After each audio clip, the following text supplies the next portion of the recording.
Let's start. Good evening and welcome to the Nighttime Heat rented on Prom FM 105.5. We're here tonight, and of course, the show promises to be very interesting. All of our panelists are on board already, and of course, we want you to just share the show, share the live video so that your friends, your relatives, your loved ones, your partners can also follow what's happening tonight on the program. We are streaming live on Prime FM Monrovia 105.5 and also streaming live on our Facebook and our YouTube channel.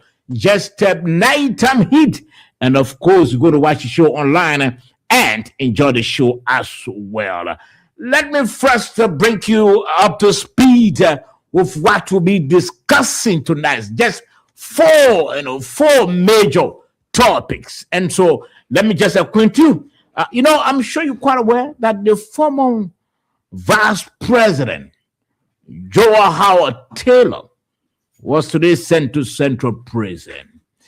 We're going to talk about that, Under the rescue administration, Joe was sent to prison. And that is in connection with charges slammed on her, pertaining to her role in some 370 million cocaine. But we're going to talk about that. Also tonight on the program, this issue with the police, with the purchase of police vehicles. We are hearing some conflicting accounts. One from police, another from justice. Justice minister said, "Well, I asked police to buy me vehicle." And they bought a vehicle from this place, but the police said, "Well, we bought a vehicle from the U.S." And none of that. We're going to talk about that. Also coming up, yesterday was August 24th. And of course, was Flag Day, right? And we had the Minister of Finance and Development Planning, Augustin Gafwan, serving as the national orator. Well, he said a couple of things. We got the video here. We're going to play that and also do a critical analysis of some of what he said. Lastly, on the program, we'll be speaking with the president of the Faculty Association. They met the other time, but before that meeting, there has been this deadlock at the university. The faculty said, "Well, we're not going to return to classes until the administration can do some renovations and also step up our benefits." But the president went in to intervene, but that intervention didn't really yield the desired results. And so we contacted the president of the Faculty Association, Iseko Dukle. Yes, I think. We contacted him, and of course, he agreed to speak with us after that General Assembly. And so that assembly was held last Friday. And so tonight, we'll try to place a call to him to ask him basically what were some of the issues discussed in the assembly. And of course, today also we saw some students running helter-skelter. We don't know what really happened. We've got a video to play, and we're going to talk about that as well. Let's try to welcome our guests on the program. Our panelists on the program. David Benedictus Rasmus and Nangwe Tagwe, welcome to the program. Thank you. My microphone is open. Oh, your microphone is off. No, I did it intentionally. Yeah, I know you did it intentionally. Yeah. But Sabbath is good. Sabbath Blapo Josh. It's good. Nobody knows that name. How did you learn that name? Oh, Sabbath. How did you learn that name? You and I come a long. We've come a very long. We've come a very long way. You remember during our days in London and all that thing. So don't be surprised that I know your. All right, thank you, David. So it's good to be here always on the show. Okay. Mr. Will, welcome to the program. Thank you so much. It's good to be back. Good evening to everybody. And today, we have a very lengthy of issues to talk about. History is being historicized, by the way. So it's good to be back to do what I love best for our country. And together we're going to have a very, quite interesting conversation this evening. Okay, I'm hoping that all of us are on camera. Let me welcome the Anthony Nalo Welcome to the program. Thank you so much. And as always, I'm glad to be here tonight. Thank you. And let me welcome one of our guest panelists, Mr. Henry Yankwe. I'm sure you are on by now. Welcome to the program. Sober and to our panelists, if you think about having me here, to our listening audience, and it's good that we are always on this show, the Nighttime Heat. Good. Let me welcome Moses Sandy. Moses, welcome. Yeah, thank you. Thank you so much. It's good to be back. Let me say hi to my colleagues in studio. It's always a pleasure coming to talk to our people back home. Thank you for the opportunity. Okay, thank you, Moses. And a Liberian journalist will likely join us. You know, he's been involved with this whole coverage too. Mr. Francis and he's trying to connect. He may let me join us. We've got a very important discussion tonight. And so let's begin the show. First, let's play our video. Today the former vice president was taken to central prison, but it all started after she was requested by police for some inquiry. She went to the police station and she was held there the entire day. And later on, they slammed her behind bars. She slept and she took sick, and she was taken to hospital. And spent 5 days, if I'm not mistaken, 5 days. She just left the hospital today, went to court. She was taken to court directly, and after which we understand that she was sent to Saw Beach because her lawyers, the application that they made was turned down by the court, and so on that basis they sought to slam her behind bars, this time at the central prison. Let's see a video there quickly. Is about to be brought down. Her sister is getting down. The former vice president is using the other side, the other door. She is wearing a black hair tie. There she is. And she's got a black scarf around her neck. She's been escorted. There she is. Stop. There she is. Don't bring the car. The former vice president. I mean, you see me moving? Yeah. There she is, making her way to the court. So there she is, making her entry wearing green and black. And she's entering the Monrovia City Court. So folks, her legal team is behind her, and she has entered the Monrovia City Court. So folks, there you have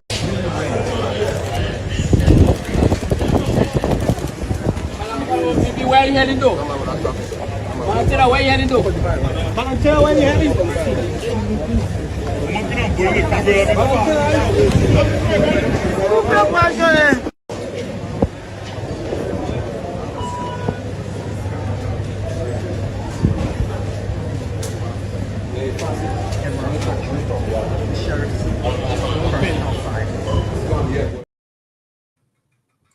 There you see it. Okay. There you see it. The former vice president is being escorted with a private security apparatus into the Monrovia Central Prison.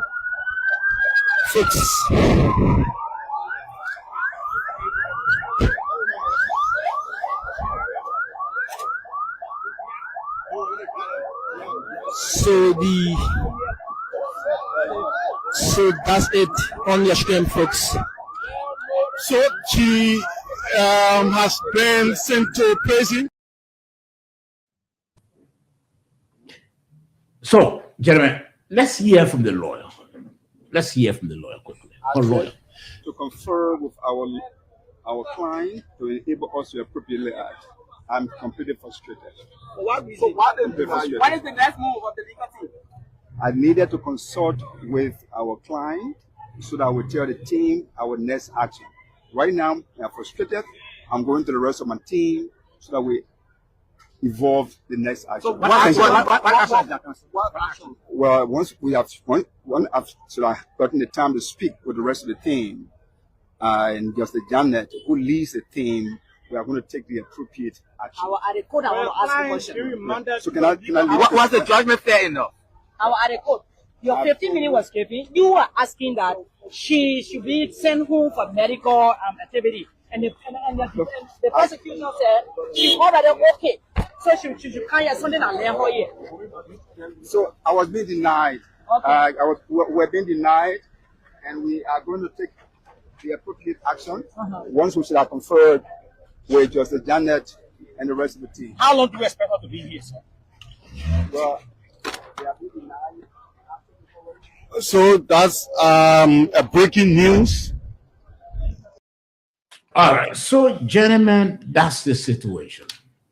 The former vice president was taken from the hospital, taken to court, and after all of the court proceedings, the next thing we saw was they put her in the vehicle and under heavy security escort, she was driven into the yard of the central prison. Just listened to a lawyer, said very frustrated. So let's begin on this note, but let me welcome Mr. Francis Nam quickly. Mr. Nam, welcome to the program. Elaborate journalist who've been covering this this whole story. Welcome to the program, Mr. Nam. Thank you so much. Thank you, Soba, for the opportunity, and thank you to the rest of the team, those panelists that are carefully discussing it. I'm so glad being on the show tonight, and we always love to be part of such a unique program that actually cut and put up the information that the public need to listen to. Yeah. Okay. Thank you. Now let's begin with the lawyer. Counsel? Sorry. Yeah, let's go into the courtroom now. Yeah. Sorry, let me.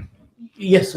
Let me first apologize. I cannot be on camera because my phones are busy to the first. Okay, so getting charged is actually difficult for me. I said this is the first time that you're not on camera. You're always on camera. Yeah. So I know the viewers. I know who's certainly who's speaking. Certainly. Let's hear you. Yes. So the process today was basically the normal process in the in our criminal justice system, wherein with these kind of charges, the person has to be arraigned before a magisterial court for preliminary examination, and during that process, the magistrate will hear argument from both parties, the prosecution team and the defense team. Again, it within the purview of the magistrate to either grant whatever relief that any of the party asking for or to deny. On the issue of the preliminary examination that was granted, they went through the argument, and then the defense counsel requested for a leave of absence from court so that she can be able to go through the medical process. The magistrate at the Monrovia Central City Court denies that on grounds that it is the prosecution, which is the state, that's supposed to make such an application, not counsel lawyer. So based on that, she was asked to be remanded at the Monrovia Central Prison. And also, let us realize that the crime of which that she's accused of is non-bailable. And again, sometimes when you are making these laws, you sit it in the legislature, you don't know that it could come across to even affect you one day.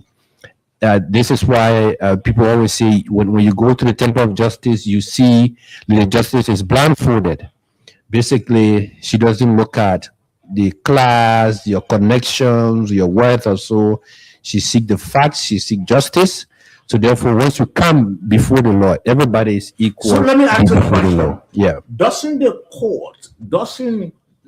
court grant the requests? Is it only the presidential? No, it is not even presidential. Okay. No, it is not. It is the Ministry of Justice. That's solely within the purview of the state, not the defense counsel requesting. So it is the prosecution, which happens to be the state, requesting that based on the medical report. Definitely, we're asking the court to grant this person leave of absence. So it is not. But this time it was from the defense. It was the defense counsel that was the question I'm trying to ask here. You are a lawyer. and I want us to establish this thing well. Doesn't the court, is it not in the purview of the court to grant that request? So it is, but what happens today is that the prosecution countered that argument and said that she was okay, so therefore the matter should proceed. So based on that, yes, the court can grant it, but again, the argument will have to be made, and then based on that particular argument, the judge could rule either way to grant it or not. But in the ruling today, the judge was clear that requesting for compassionate leave comes from the state, which is the Ministry of Justice. And then when you listen to the lawyer, this is why he said that they're going now to do exactly what they need to do to be able to have on this compassionate leave. So the process is now they will have to write to the Ministry of Justice with all of the evidence that based on X, Y, Z. Right, so before I leave you, and there's a question I'm going to ask before I can leave you. Yeah. How do you feel today when you saw the former vice president of the country be slammed behind bars at the Central Prison? Well, I don't want to put my personal feelings into this, but again, like I said, that's the process of our criminal justice system, of our judicial system. This is how it works. And like I said, basically, the court doesn't have to look at your connections, your positions, and so forth. You say you didn't feel bad, you didn't feel good, you felt. I don't want to be personal. I don't want to be. The thing is that the rule of law is been followed now, as we say, because you saw she was arrested. She was arrested probably today, and then arraigned before a magistrate. All right. So this is the process that we are talking about. Okay. All right. Let's go there. Yeah. We'll come back to reasons for which she was taken to Central Prison today. For which she was arrested and taken to Central Prison. We'll come back to that. So no problem. Let's hear you, Mr. William, your initial. Well, basically, I know these kind of instances as a country.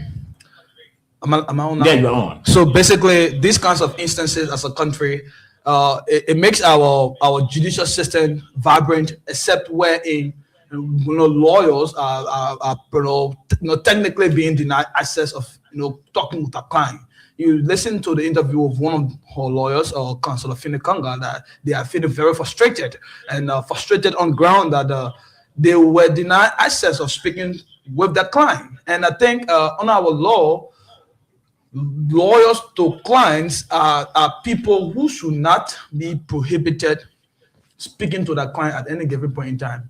And to the issue about the compassionate leave, remember, we started in this country and the justice minister, there was a time regarding the same ongoing investigation, there was one Rahim Bah who was reportedly, granted medical leave, and the Ministry of Justice even did a release stating that it was never the government, but instead, let me not say government, but it was never the judiciary. It was never the Ministry of Justice that granted that medical leave. Instead, it was the court. There was an issue about how Rahim Bah, because remember there was an initial drug case that landed Rahim Bah at the Mangibi Central Prison, and quite of a sudden Rahim Bah there was a report of he being taken from the prison, and the Minister of Justice stated that that man was released based on the wisdom of the court, and the court granted that medical leave. Now, if Mr. Famuna, who is a lawyer, saying that the court, it is the Minister of Justice that will have to determine as to whether the defendant can be granted, or better still, the leave must originate from the Minister of Justice. Then the question is,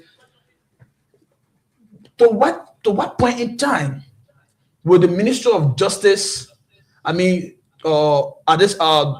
don't have a face to file, especially when the accused is being taken to the court. Once the accused is being taken to the court, what we do know, he or she is absolutely under the supervision of the court. So for Mr. Famuna as a lawyer to say the Ministry of Justice have to be the one that the compassionate leave must or originate from. I think there's a content. I think there's a problem somewhere. And the what's troubling issue about this whole ongoing investigation. So, but many times we have said we support the fight against drugs. There's a national epidemic, and we must support it collectively. But it got to be done holistically. No, we'll come to that. Yeah, 1 minute. The contention issue, just to summarize on my introduction, comments on this, my introductory comments on this. The contention issues is why, on what ground, her lawyers were denied access. Okay, let me hold you there. Now, let me go to Dave. Let me hold you there, and let me go to Mr. Yanko. Mr. Yanko has joined us this time around, and not as a guest, but as a panelist. Let's hear your initial thought on this. Your initial comment. Okay, thank you so much, and to our listening audience. I think the legal person on the show gave a point well. I'm not a legal person. I wouldn't want to venture in that territory. But by and large, I mean, it's a good thing to put a country on the right path. The issue of drugs is affecting everyone else. Almost every family in Liberia, whether you're out of country, some relative of yours is involved with this drugs thing. We see that it's just destroying our young people. There is something called the economics of drugs. And then you discuss how it benefits very few people that are involved with it, and how it also destroys a vast majority of the population, most especially the young people. It even destroy urban setting. Your streets are not in good order. I mean, the sanctity of the environment is being abused by the trading of drugs, because the consumers are not in a right frame of mind. They will do anything they want to do. They can destroy lives. They destroy property. They destroy environments.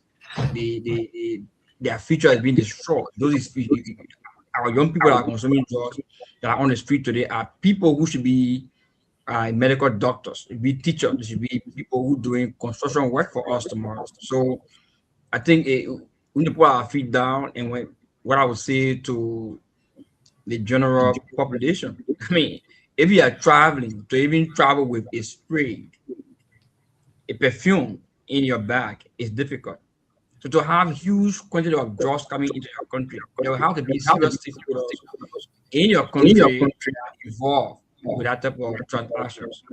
So in a wake of breaking the cartel, we have to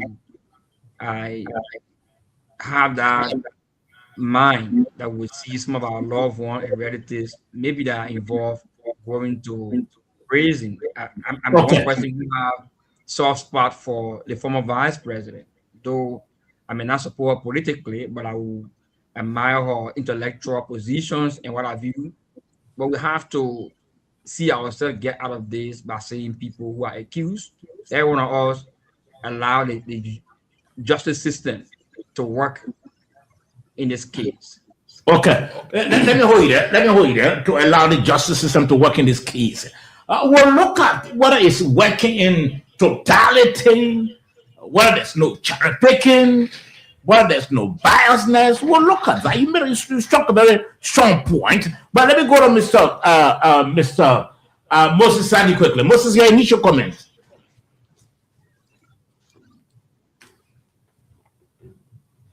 Mr. Sandy? All right. Yeah, do you hear me? Yes, you are loud.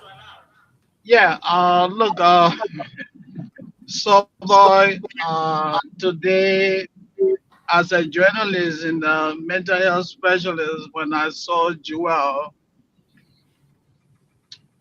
I was silent. And I said to myself, what is obtaining to this Liberia is unusual. I say it is unusual because it is not common for people of prominence to be treated, people associated with drugs mainly to be treated as the former vice president. But before I even delve further into this, let me just speak to something. As I listened to one of the reporters at the Temple of Justice, The reporter asked Jewel Howard Taylor, where are you headed to? Where are you going? And as a media person, I said to myself that we need to do more work in the media, when it comes to education. A journalist seeing somebody taken to prison and idiotically ask the person, where are you going? Don't you come across as insensitive? You're making mockery of the woman. A woman who struggles with a silent killer, high blood pressure, depressed, down at the lowest, being humiliated, and you ask her, where are you going? I mean, somebody just beats my imagination. We need to put people out there who know what they are doing. Now let's come to the issue here. Jewel is being prosecuted. Like all of my colleagues say, we all want to see a country where people are held accountable. We support the fight against drugs. We want this administration to succeed because the implications, the negative implications on our country are extremely huge. People have died, families destroyed, the youthful population, the future of the youthful population has become bleak as a result of what? Substance use. But what do we need to do? The people who enforce the law need to do so with what? Honesty. All right, so let me hold you there, Moses. Yes. Let me hold you there. We'll come to that. We'll come to that because, in fact, one of our panelists struck a point. He spoke about where the law should take its course. So we'll come to that. Whether she's been, what a lawyer we are seeing in our country, what a law is being applied and equal. Dave, let's hear your initial comment. Yeah, the first thing I've heard Moses say is that, look, it is unusual that a person of such a high profile will be treated in such a manner, and that she was humiliated. I'm disappointed with that with those comments. Disappointed in Moses? I'm disappointed in Moses with those comments. Yes, I agree with him when he said that it's unusual. Yes, I agree with him because as administrations did not apply the law. They did not apply the law. They led the country on the basis of sympathy, putting the law aside. And so the culture of impunity was elevated in our society. So it is entrenched in our society. The fact that a government has come to power, the president has taken office, and they try to make sure that the culture of impunity is done with, and that the law should take a course. And so Moses said that it is unusual, it is unusual. Well, look, the same person that Jewel Howard has been. So if I can ask you a question, please. Yeah. You didn't ask other people questions. Okay, let me land. Let me hold my question. You always like to distract me. No, go ahead. And that's the reason why I held back. Yeah. I don't want you to sorry. So the first thing is that how can Moses be disappointed and say Jewel was humiliated? That same person, Ellen Johnson Sirleaf, went to that same prison. Francis Johnson Morris, Francis Johnson, his counselor, Gloria Moses Carr went to that same prison. All VIP politicians went to that same prison. Jewel Howard is not above reproach. She's not above the law. The law is the law, gentlemen. I know that we have to get our emotions out of this. And so, and the next thing, I follow the court process at the Monrovia City Court. And one of the major contentious issues was the appeal by her legal team seeking compassionately for her because of her health conditions. That was a great appeal. The fact that she has very deteriorating health condition and sending her to jail, will further exacerbate her condition. And so it is on a humanitarian basis, that her legal team made an appeal. But as far as the law is concerned, The court denied that. In fact, the court said the court does not have the prerogative to grant compassionate leave. No, but you had a lawyer here. The lawyer says something different. It's executive. The executive does, but not the court. Okay. The executive does. It's the executive that grants compassionate leave, and not the judiciary. That's what I follow the course. I follow the. But listen to what Evan said. And come on.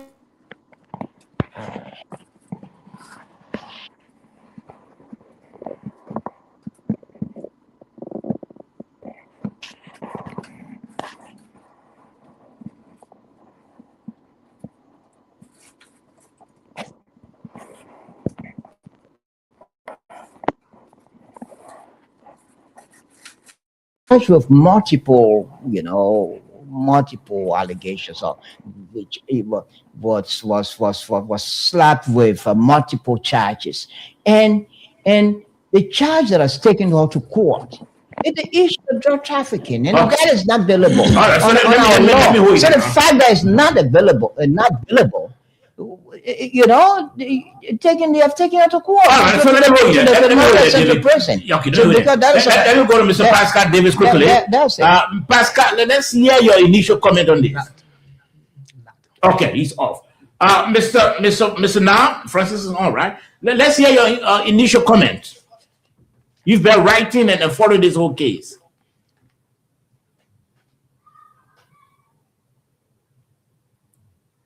Mr. Now, yes, let's hear you. He's muted.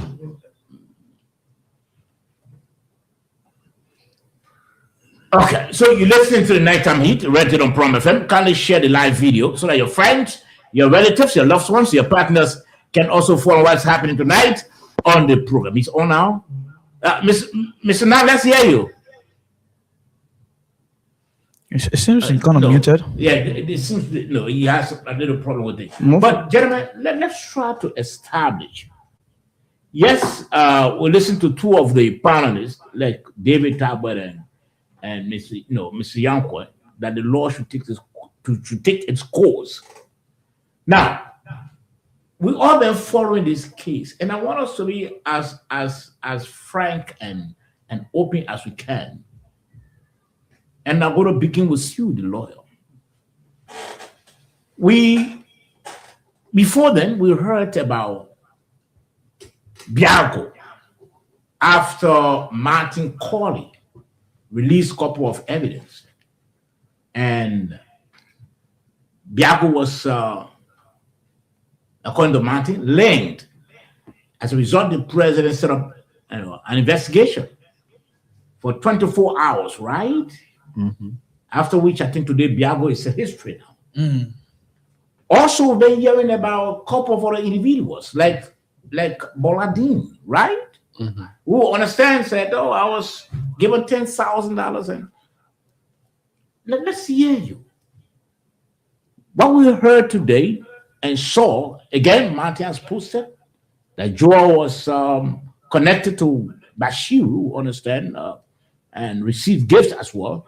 Now, Mr. Lawyer, is the law here being applied evenly? Because we've been reading on social media, and a couple of individuals been also making their own comments and all of that, posting their own comments and observations. Now look, if Mary Paul, it's being held for taking gifts, why Peter Paul will not be held? Let's hear you. Basically, those kind of questions basically is for the state, because the state determines your involvement or the gravity of what you've been accused. Mm-hmm. And based on that, the state comes up with charges for prosecution. Now, as far as we sit here, we do not know the evidence that the state has against Madam Joy Howard Taylor, right? So we cannot preempt why haven't they gone for Biago, why haven't they gone for Boladin or so. However, the judicial system or the court is not the one that go out there looking for cases to bring before it. It is the parties that will have to go to court comes with whatever claims that they are making against another party, and then those claims will have to be backed by evidence. And I've sat here, I've said this thing consistently. From what we are hearing, if these are the evidence that the state has, then there's an uphill battle for the prosecution team. And I've said that over and again. But we may not know the level of evidence that the state may have. Surely. And today at the preliminary hearing, there was a request made by the defense team that they should have whatever evidence that the state has so that they can be able to put up their defense. Yes. And that's fair enough. That's how our justice system works. You don't take your adversary as a surprise. You have to be able to share with them what you have. Now, to the point, just to correct Mr. William before I forget, I did not say that it is compulsory that it is the state that put forward said request. It is an application to the court. Now, once you make an application, the opposing party can resist their application. Now, it will be based on convincing evidence. Sometimes you even have to request the hospital to bring medical report, all right, to say, is this person really ill that they have to be out of, the court, or they have to be out of the bailiwick. If there's no medical report to prove that, then the boss lies strictly in the court of the prosecution team to tell the court that we agree with whatever compassionate leave that the defense counsel is requesting for, so that Madam Joa Howard Taylor, who is an accused, because she's not yet found guilty, she's still innocent. Let's leave that issue of compassionate leave. I asked you the question. No, I was just trying to correct him, comrade, because he tried to wrap it around in a way he didn't do it. I don't know what are you struggling or.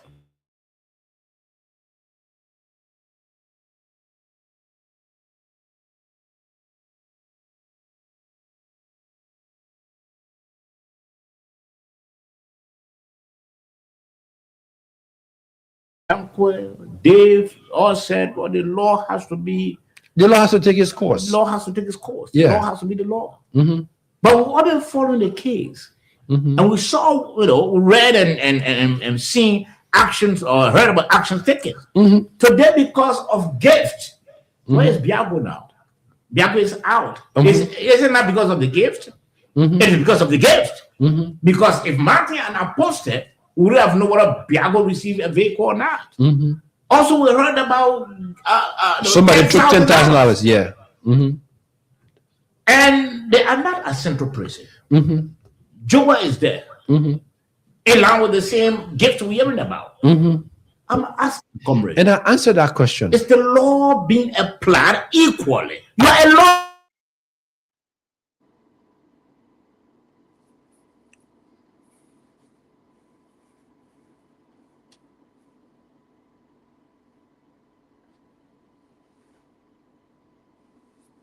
It has. Someone, you myself can be So in a crime. No.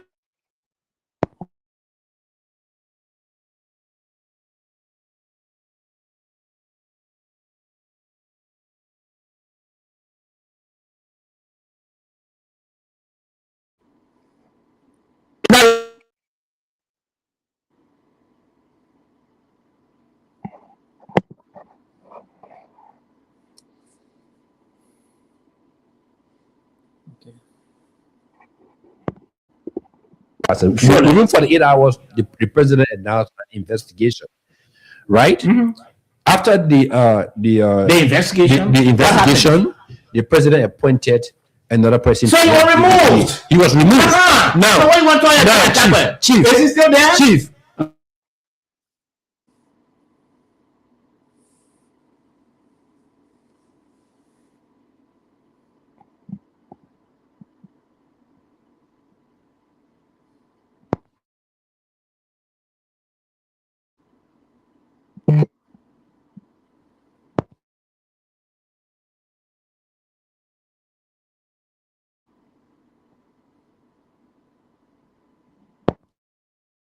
I've not seen whatever charges that have come against him. how do you call it? Biago case, they still have not come up with charges. With Madam Joy Taylor, they have, I think, 4 or 5 different charges. Okay, let me hold you. And all of those charges, they stick to have. We agree. Let me hold you. Can I come now? No, please. You are not to come in. So I'm kind of wondering why with a lawyer who will be representing clients in court, and if he is asked by a judge and Better cannot answer directly open questions, and I think he will be lost in a lot of cases. But this is the thing. You see, we cannot pretend to the facts, the alarming indicators that point to some of the irregularities of this ongoing investigation. We as journalists, the son of the journalistic creed, it is our responsibility to speak truth to power. So,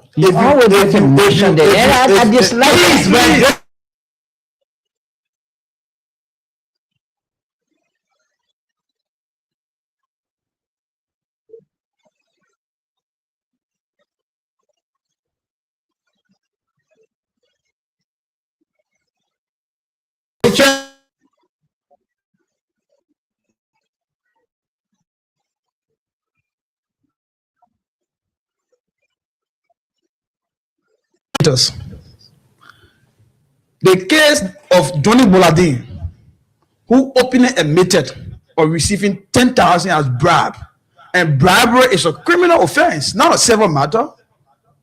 It is no longer should be between Johnny Bolade and the police anymore. But now, Johnny Bolade, based on his admittance of committing a crime, he should be charged by now. There is nothing to investigate follow. Now, look at the former deputy director for NSA, Patrick Doe. Where is he right now? Where is Makula right now? Where is Peter King? Where is Marcus Brown? Okay, let's agree as per the report that he's been on the run. But these people who were in the country or are in the country, if for any reason, is it that the state trying to convince the Liberian people that they still don't have the evidence against these people to forward them to court? Then the question is, why were then suspended or dismissed from their positions? So you see the imbalance, and that is why it is more laughable for you also sit on the show and Better cannot confront the reality as it is. We are not trying to undermine the investigation to say, oh, look, and that is why I also disagree with Moses Sandy partially when he said, the treatment given to Joy Taylor to some extent is uncommon or is unusual. No, we started in the country, former leaders have been taken to Smallville Central Prison. But this identical fight, in terms of degree of specificity, it must be done holistically to avoid the sense of impartiality. Okay. All right, let me hold you there.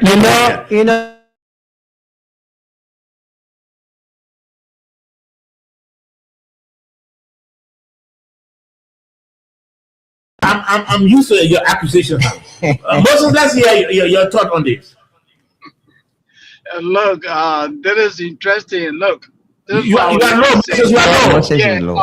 Yeah. Do you hear me? Do you guys hear me? Do you hear me now? Hello? Sawa? Oh my God. Do you hear me? No. I'm driving, that's why. Do you hear me now? Yeah, I hear you now. Okay. So, come back. I would just like to piggyback on what my colleagues said earlier. The dispensation of justice has to be equitable. If you hold Moses Sandy accountable, you should also hold Mr. David Tagbe accountable. You don't cherry pick. And what we see happening in Liberia is cherry picking. Let's start with this guy, Rahim. Rahim, the gentleman that was released from the prison in Kakata. What has happened to that judge?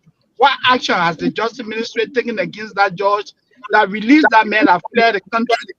This guy was held because of what? Felony.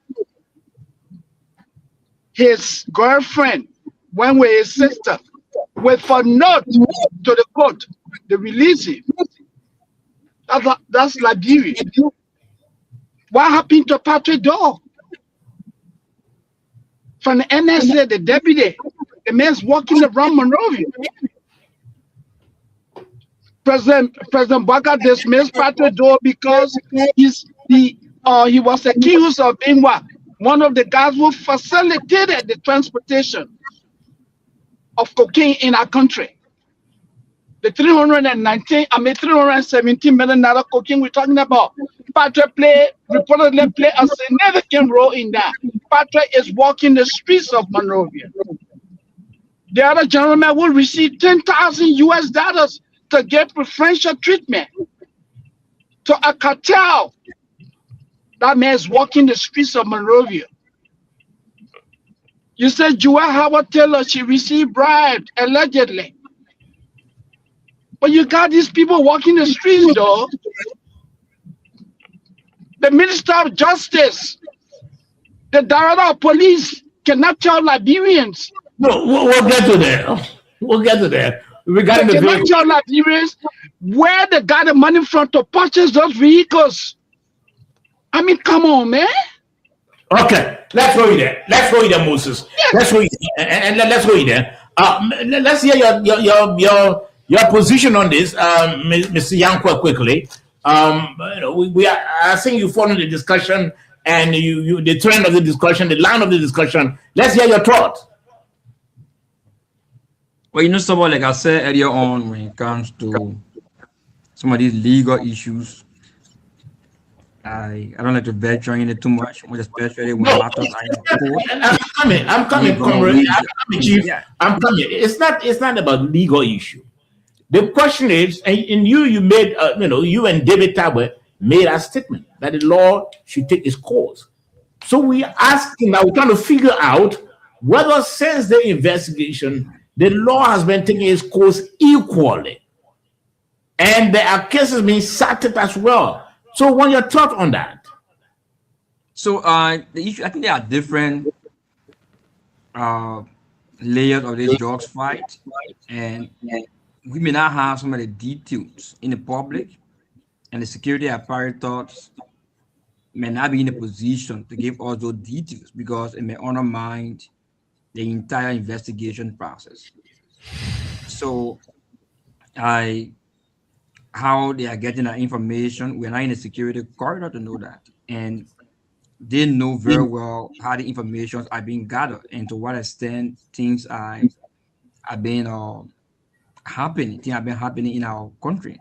So, like I said earlier on, to travel with even just one parcel of drugs, ordinary person, is very challenging. It has to be a cartel. There will have to be people that sit at the highest echelon. There's a parable that says the best way to kill a snake is to cut the head, because that's the only way you take that fear out. Once that snake hair is on it, maybe it's still lying down there, and you are looking at it and wondering whether it's there or not. You have to cut that snake head. Then you are convinced that snake is dead. So some of the issues maybe at different level that we engage. So sometimes security matters, legal issues.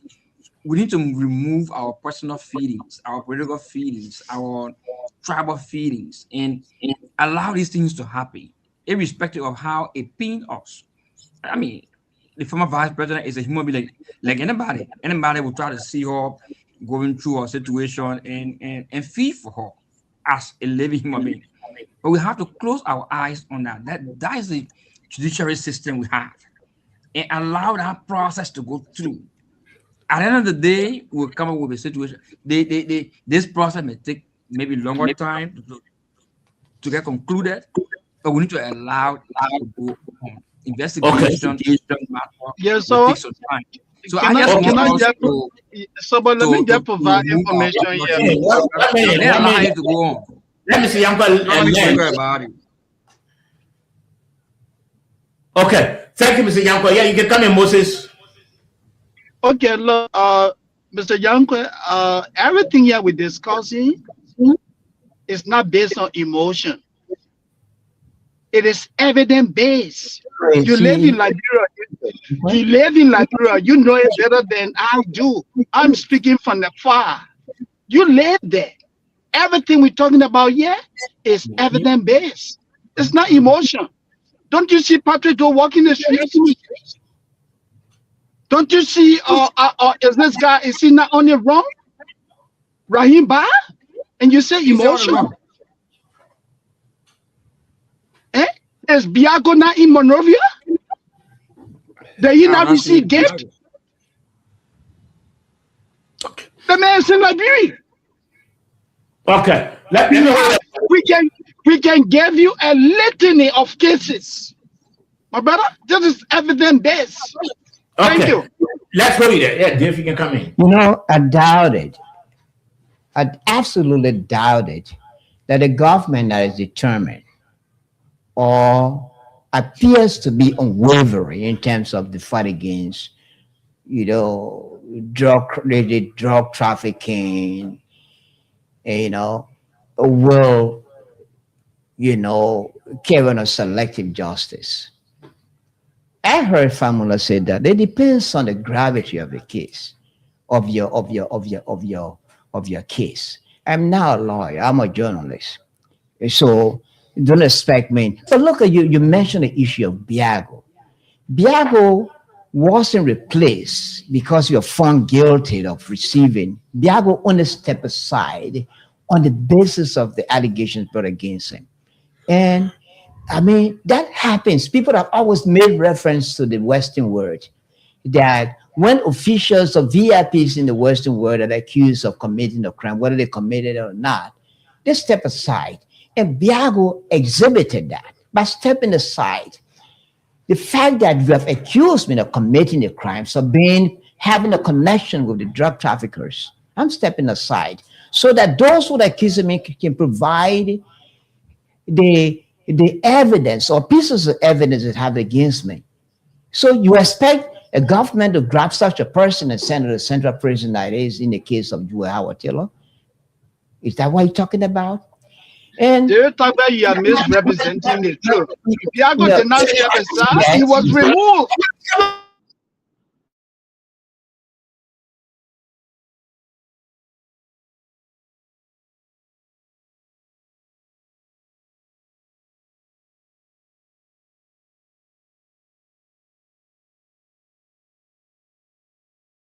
I'm not feeling insecure. The first thing is that you've accused, you said Biago and others are walking around.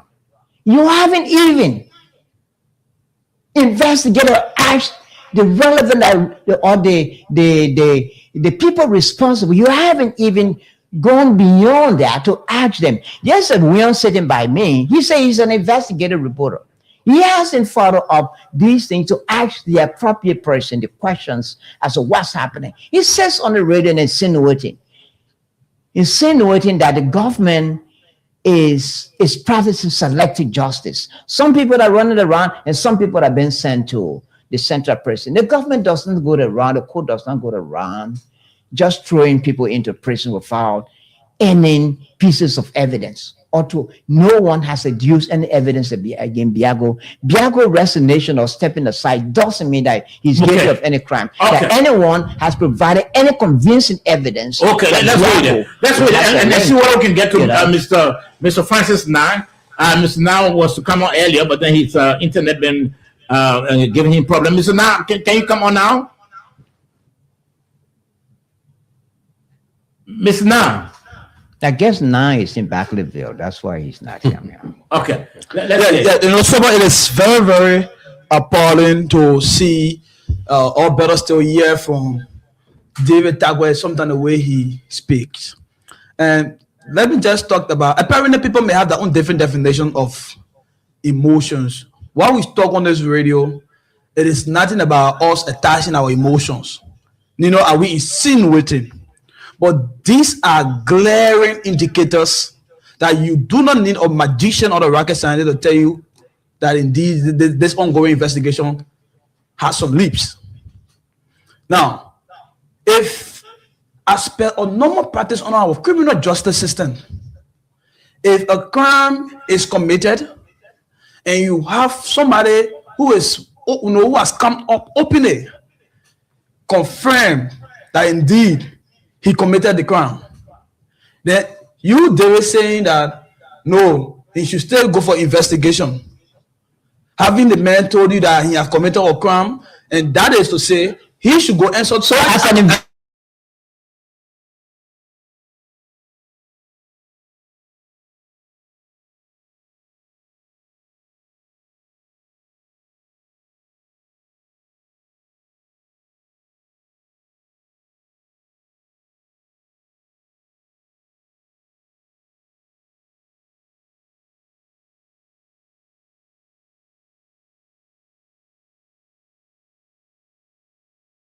Why hasn't Biago been sent to the Moravia Central Prison? Why haven't those who you said you claim walking around haven't been sent to the have you gone there? Why they haven't been sent to the Central Prison that's in its case of Juarez?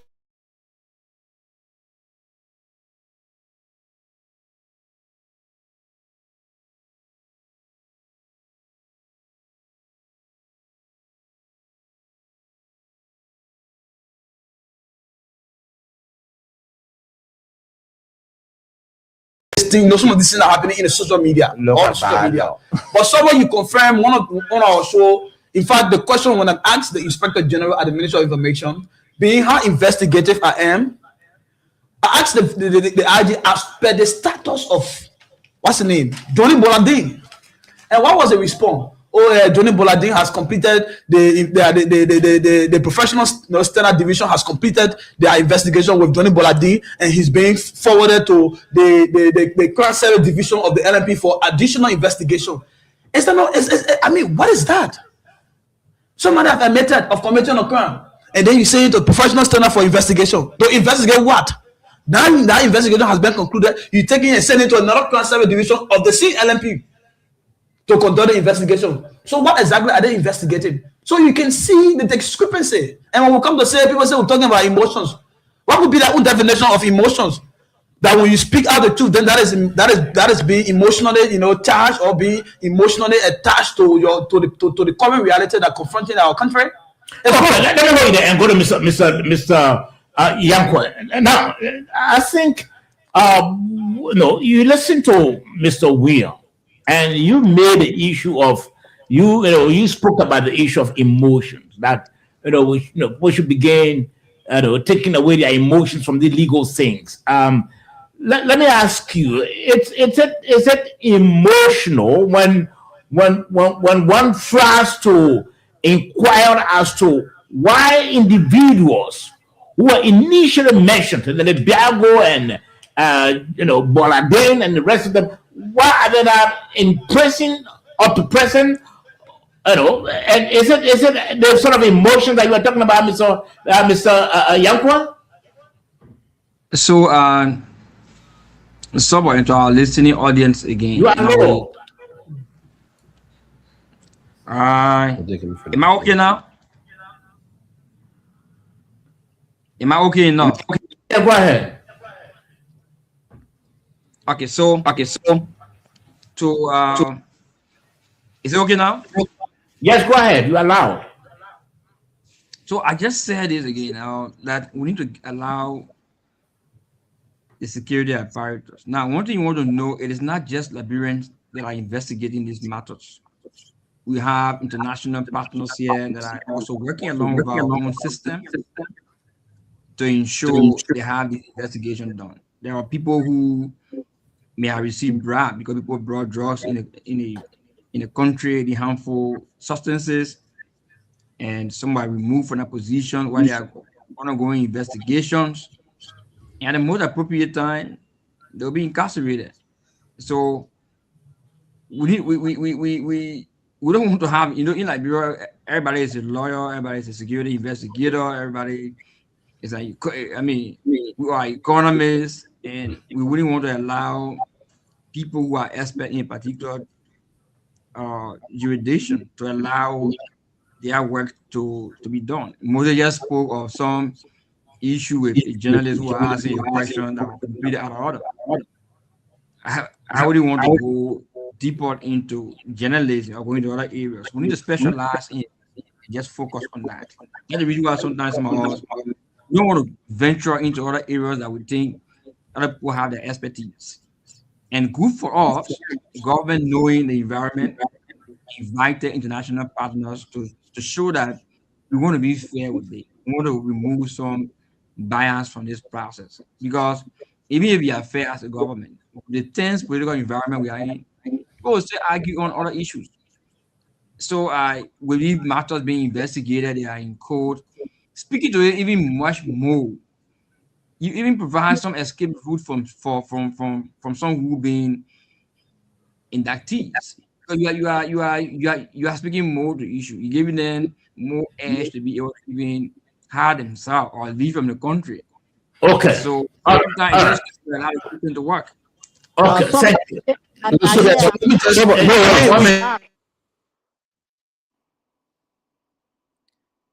Hello, Saba.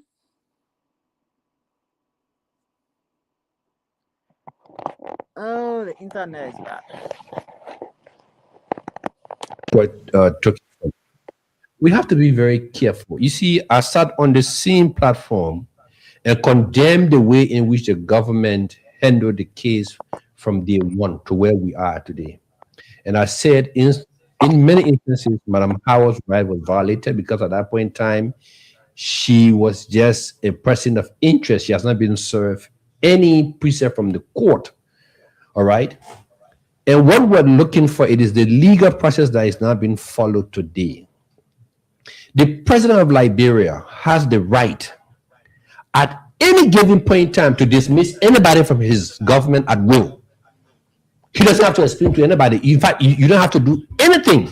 So if the president decides to take people from that job based on allegation, those allegations doesn't need to have any evidence or facts. Once your name come up, he say, okay, I'm the president. If my name is there, I don't want you to be in the government. You go and sit down. Now, if you follow the Johnny Bolladin case, my brother William said he followed that case. When the IG came and spoke and said, Mr. Bolladin confessed that he took XYZ money, he's been forwarded to the Professional Standard Division. And if we have the evidence, we will submit him to the Ministry of Justice for prosecution. Our chief, you don't laugh with things that you don't know about. Our judicial system works with evidence. Mr. Johnny Bolladin can go to the court and say to the court, I'm not going to speak. In fact, I didn't confess that I take any money. What is the evidence would the state be able to produce in that case? When Mr. Johnny Bolladin walk out of the court again and come by and say, oh, they bribed the judge, they bribed the court. So before you take somebody before the court, and the way our judicial system is set up, the bar is set up very high when it comes to criminal matters, that the state should prove beyond a reasonable doubt. If a single doubt exists in a matter, it works in the interest of the defendant. So you don't just run by indicting people and carrying them to court when you have not put your evidence in place. And that's why Yankwa said, you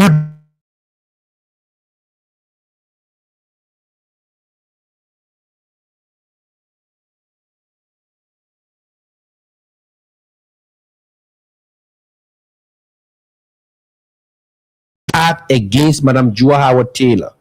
All of us sitting with just hearing they say. In fact, again today, it was on the, I just read it on Facebook that she recently received money from somebody. All right. And that Yankwa said, we have international partners in the country. They are looking at these things. Are these some of the evidences that the state have against her? You and I don't know. We're hearing about her relationship with this guy, Sheikh Bashir. We're hearing about her relationship with another person called Stephanie. All of these things are flying back and forth. We're not in the vicinity where the prosecution team is sitting. What evidence they are gathering, we don't know. We're just speculating from the back.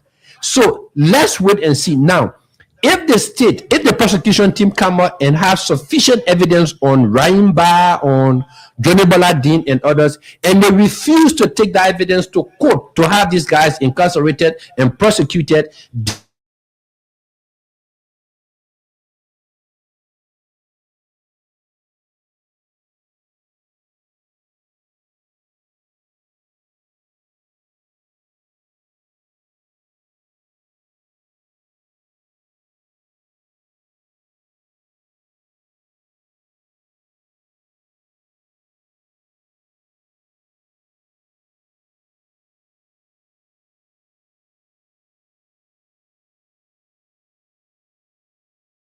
He knows that perhaps he's familiar with the content. He doesn't want the public to hear it. But give me a chance. Let me read that.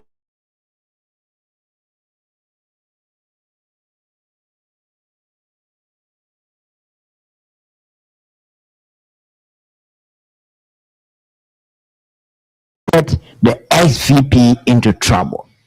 Now, they just send it to you. Eh? Wait, Saba, just relax. And then refuses to.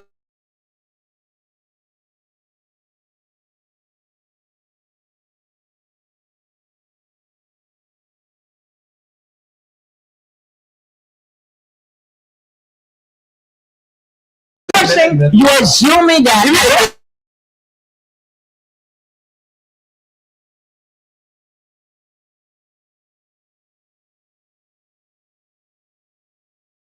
That way. Saba, this is the thing. Let me read it to you. One of the major conversations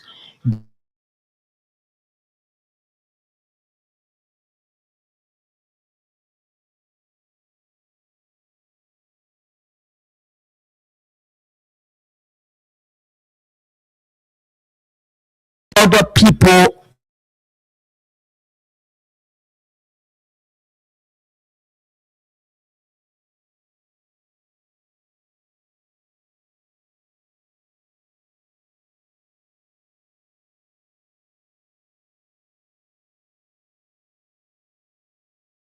Thus, I don't understand why you guys turned power over that quickly. Jewel replied, I understand the papa was angry with the way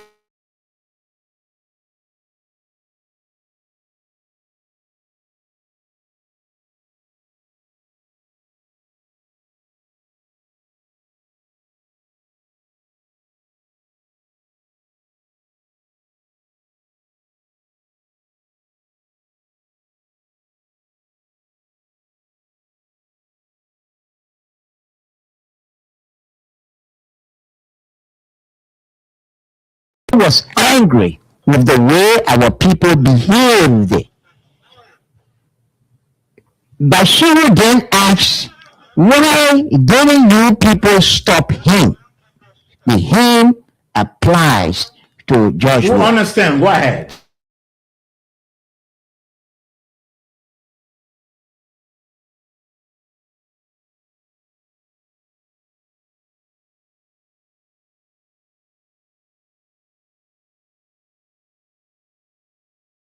Then said, if you people have not turned power over, by now we will be doing our business. Julius simply acknowledged, yes, oh.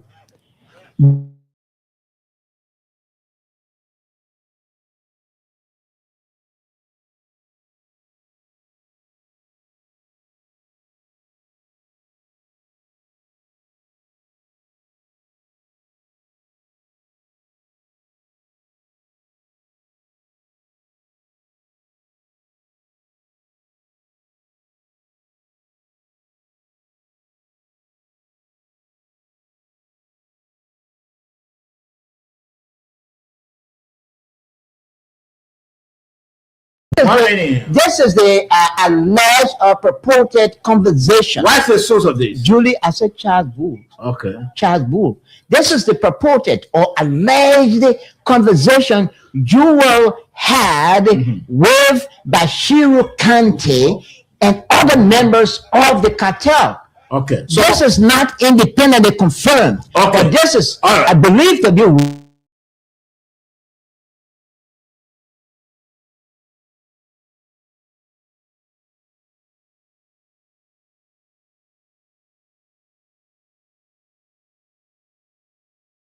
You are intellectual.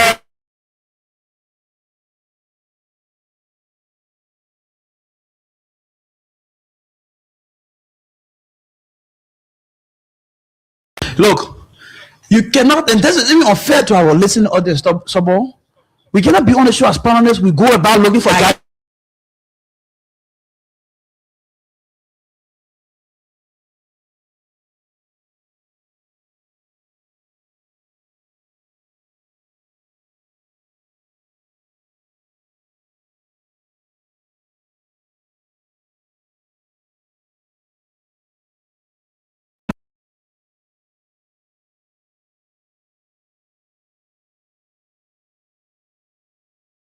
go about looking for garbage all over the place and come on the show and start to spew. It's wrong. So this show we must have our analysis. Whatever we should be reading should be authentic, should be verified. This is a radio station. We cannot be running. We're gonna be running the show like ordinary podcast where people just go and speak our opinions. Okay, let me say this. We should not buy sympathy based on the presence of the international folks in the country. So, and we can even have as many. We can even have as many. Asking a guy, what does that mean?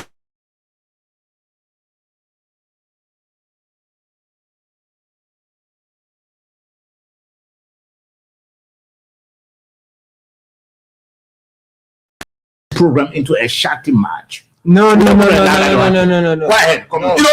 The international partners that are here, of which we acknowledge their presence, but we cannot every night and day, make the fight against this drug more sympathetic just by the presence of the international partners. Mind you, these people are not going about generating data. Our very same national security are the ones who feeding these people with the data. And look at the horrible case, the horrible allegation involving the IG and the justice minister. Up to now, they have done any. We're about to talk about that.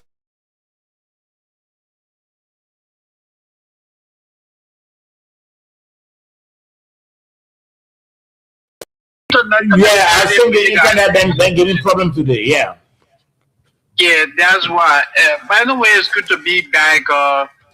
I don't know. I lost track of you guys. I just So Moses, let me hold you there. Now, gentlemen, we're hoping that next time we have any information, we should be able to get the source of our information. We're not going to read something on this radio, and at the end of the day, they ask you for the source. You tend to. But I name the shows. No, I come in. I name the source. Charles Bull. 1 minute. Now let's make progress. Let us make progress. And we're going to begin with Moses on this one, since that he's not on the camera because of the internet. Gentlemen, we've been following this whole issue with the purchase of vehicles. Transition. Yeah. Okay. By the LNP, and we've been reading, we've been listening, and as a result of that, the Ministry of Justice came up a few days ago in a press statement trying to clarify what it calls a mounting Collins report. But what seems to be a bit confusing is that where the LNP indicated that they bought the vehicle from the Brooklyn Park, police department or wherever, the Ministry of Justice press statement did make mention of somewhere else. So I think somewhere in Germany or something. Thank you. So the concern has been, but what this conflicting accounts? But Moses, let's hear from you on this one, and then we can go around the table quickly. Your initial comment on this. Well, this is very controversial. Someone like you said, you have the Attorney General, the legal advisor to the president, and the director of police in the middle of a major controversy. Serious contradiction from one of them. From both of them. The director of police reports to the Minister of Justice. The Minister of Justice is the supervisor. And the Minister of Justice comes and tells us that he wrote the director of police from the assignment of a vehicle to him. Let's just look at the logic here. This ministry has a line, budgetary allocation, and you ask the director of police for a car? Does that make sense? Let's forget about that.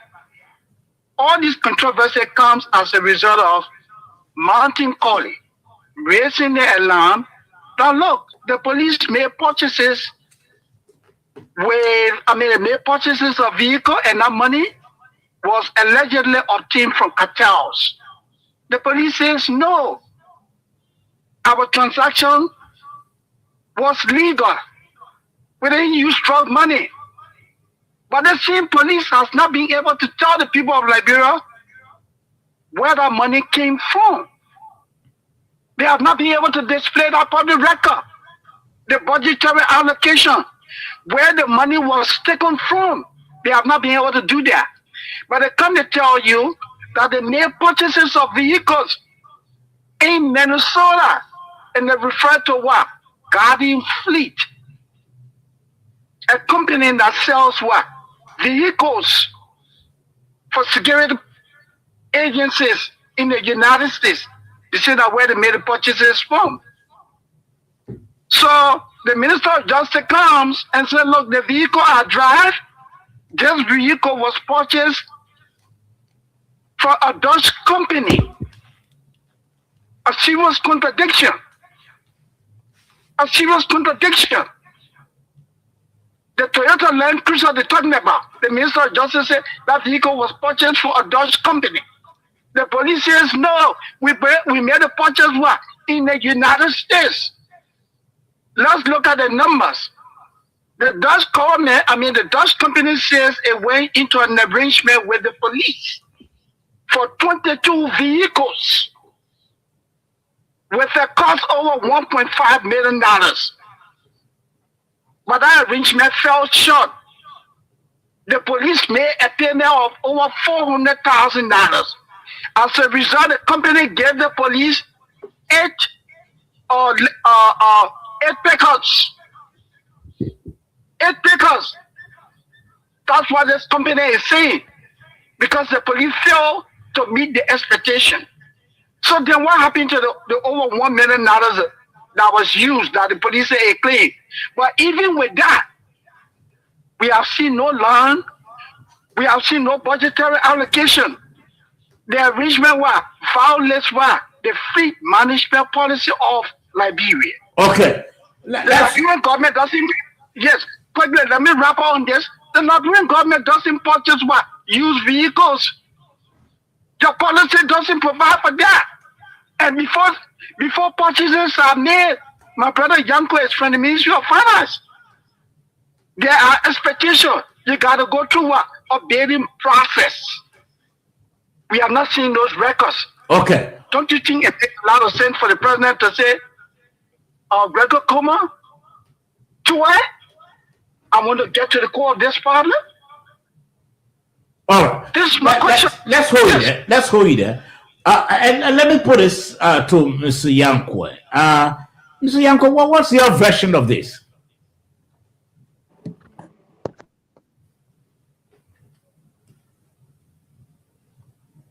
Hello? Yeah, I'm here, Sobo. Yeah, let's hear your version. Sorry that sometimes I'm going off and on because I'm staying in the office and working. I know. Yeah. Yeah, so I listened to my brother, and again, like I said earlier on, these are security investigations. I really want to go deeper and deeper into this. But especially when it comes to security financing, the Ministry of Finance is on the Security Council, and you want to decompose too much because you may provide information for people who may not be the right consumer for that information, and that may have some other issues. As investigation is ongoing, I'm at Ministry of Finance here. I may not have some of the detail on security expenditure. I must admit to that. I wouldn't want to dive too much into some of the security investigation. Okay, so let me hold it. Let me hold it. And let me come to the lawyer. Quite interesting. I'm just reading the writ of arrest for Madam Joy Howard Taylor. Someone just sent it to me in my inbox, so I was going through it. But let's be very candid here. And these are very simple way to actually find out or investigate these allegations. The entire allegations is about the procurement of vehicles. It started from Martin Colley, who says that Gregory said these vehicles were donations, and then we came from donation now to purchase of the vehicle. Look, the reason that the Minister of Justice reacted because it was clearly stated by Martin Colley that Gregory Coleman gave the minister a vehicle of which he's using that vehicle. So the Justice Ministry came out to counter that particular information and say this is not true. Because Martin even put the lesson plate, that's the official vehicle of the Minister of Justice. The Minister of Justice came back and said, no, this is not true. Every vehicle that was procured were procured through a budgetary allocations, and they were procured from XYZ company. Now, these are simple and easy information to verify. You have the PPCC. Did the process go to PPCC? Because, at some point in time, we have to be very cognizant that we expanding the web. Today, all of us are now focusing from this whole issue of the people who are involved. Some of the things I'm reading here on this writ of arrest is concerning. That is started since 2001. Today we're talking about vehicle here. Who got vehicle? Who procured vehicle? No, but so it is very easy. It is very easy.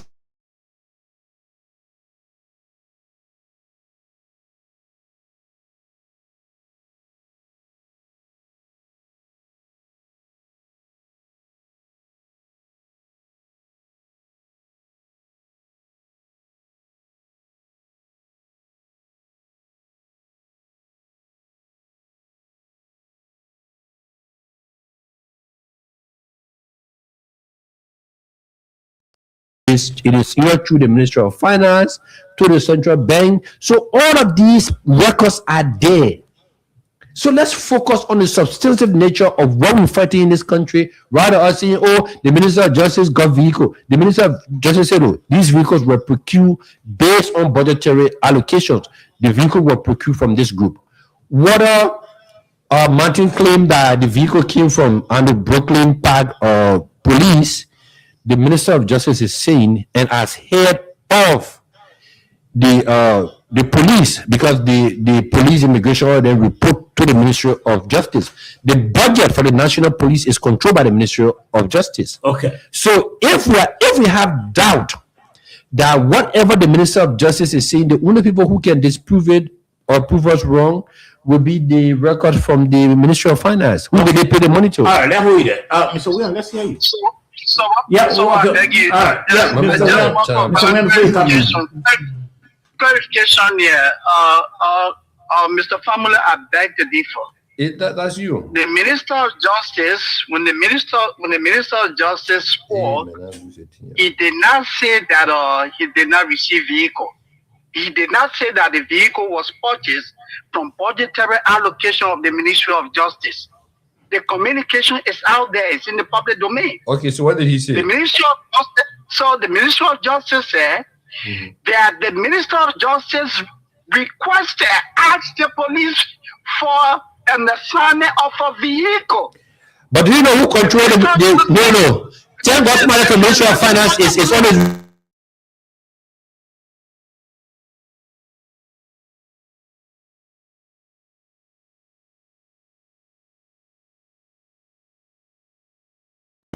Mr. Famune. Yeah, go ahead, Moses. Mr. Famune, the Minister of Justice said, and the communication is in the public domain, that he made a request to his supervisee, Gregor Comer. He asked Gregor Comer to give him a vehicle to use.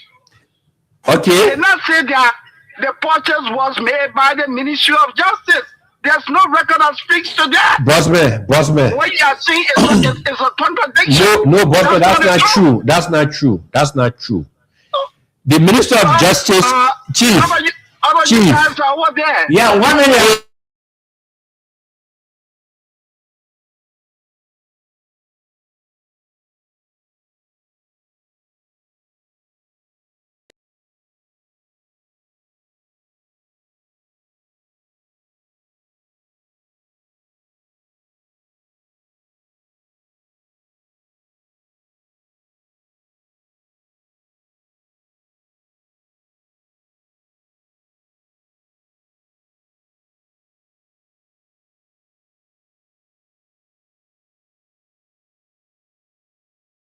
National Police budget is embedded under the Ministry of granted. Justice. So what are you insinuating? So what I'm insinuating that anything that is procured by the National Police, the Ministry of Justice, is aware of it. Ask Yankwe on this radio, he will tell you. So, Sabo, let me just clarify that. So there are various sectors within the hello, are you there, Sabo? I'm not getting Sabo. Let's hear it. So this is actually concerning, and that is why we got to do our best. Look, the release from the Ministry of Justice reveal shocking revelation about some of the things that are even being reported by from the release of the Ministry of, from the release of the Liberia National Police. The first thing, the Ministry of Justice 2026 budget that is over 45 million. And in that budget, you have about 25 million being targeted to the LMP. You have 2.7 million to the fire service, and you have about 7.5 million to the LDA. Come in now, please, Chief. Exercise restraint. No, please, Miss. You gotta exercise restraint. Can't give the man time. So, if the man who is the father in the home that is responsible to provide food for the children is the one asking one of his children to give him food, that is common logic. The Ministry of Justice is the one who disburses the money, the budget that is meant for the national security, or which the police are component. If the head of the Justice Ministry will be asking a subordinate to buy or to give him a vehicle, what is that? Now, let's look in the release. Some of the key, specificities in the release. That release said it was arrangement that the vehicle given to the AG, the Attorney General, was part of the fleet that were procured by the LMP through arrangement with the Dutch Health BV. In that release, they mentioned ambulances, they mentioned jeeps, they mentioned several guys, and the money total it was targeted around 1.5 million in that release. On the contrary to that, there have been several media reports quoting the Dutch management. That look, the Dutch management, I read one of the reports. That look, what we receive, yes, it is true, we went into arrangement of the LMP, but that was just 8 vehicles. And the total money that was spent on that arrangement was 45,000 plus. I said, or 400 some more thousands, 445,000. But the Ministry of Justice saying 1.5 million. Then they even reference ambulances, they reference jeeps. So the question here is, if for any reason we try to balance, we're trying to make it fair, right? To make sure that the Ministry of Justice cannot be saying different thing. The Liberia National Police cannot be saying different thing. Then you will see the kind of discrepancy we're talking about. There should be a well-coordinated responses in the kind of wake of allegations, and that is why there's a need. I share the need for the president to act in his wisdom, and this is to say that has been a dangerous perception of Mr. Family, who is a lawyer, saying that the president can just act on based on allegation. He said that the president doesn't care about what he did. Once you are linked to something allegedly, the president dismisses. I didn't say that. No, you said that. Okay, it's okay. I said executive appointees work at the pleasure of the president, so he can decide to dismiss without no cause. That's what I said. So I'm saying there was a cause for which the president went about dismissing these people. They were linked to a major drug crime. So are you saying that the president is only interested to dismiss them for opposition, but not interested in knowing for what reason these people have been dismissed, so that they get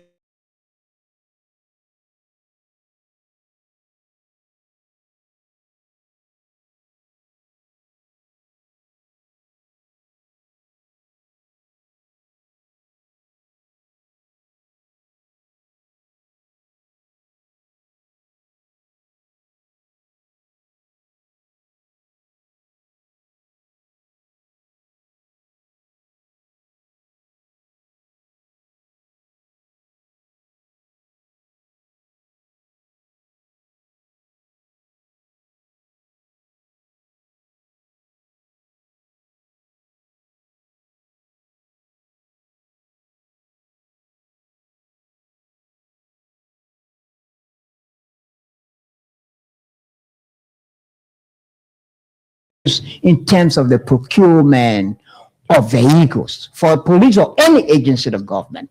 Mr. William Wood says he has always mentioned that he's an investigative reporter. If you are an investigative reporter, if I were you, I would have gone to the PPCC, I would have gone to the finance ministry and other relevant agencies of government to determine that. You don't sit on the radio and base your arguments on gossips and mere insinuations. The first thing is that, in fact, Moses has always said that, look, I'm in the United States, you are in Liberia, you know better than I do. But again, he who says in the United States, we are here, we should know better than, he always creates the impression that he knows more than, he knows what's happening in this country than we do. And that's absolutely wrong. That's absolutely wrong. You can sit on the show, call yourself an investigative reporter. The questions you're supposed to go and ask, you don't ask them. You just come here and make guesses and cast aspersion on the police and other agencies of government, in fact, the government, without even the requisite evidence. Let me ask you, what have you been reading about the purchase of the police vehicle? Well, what I do know, there are procedures in terms of the procurement of vehicles by the police or any other agency of government. And did you read the police statement? And did you read the Minister of Justice? Do I have to read that statement? No, I'm asking you, did you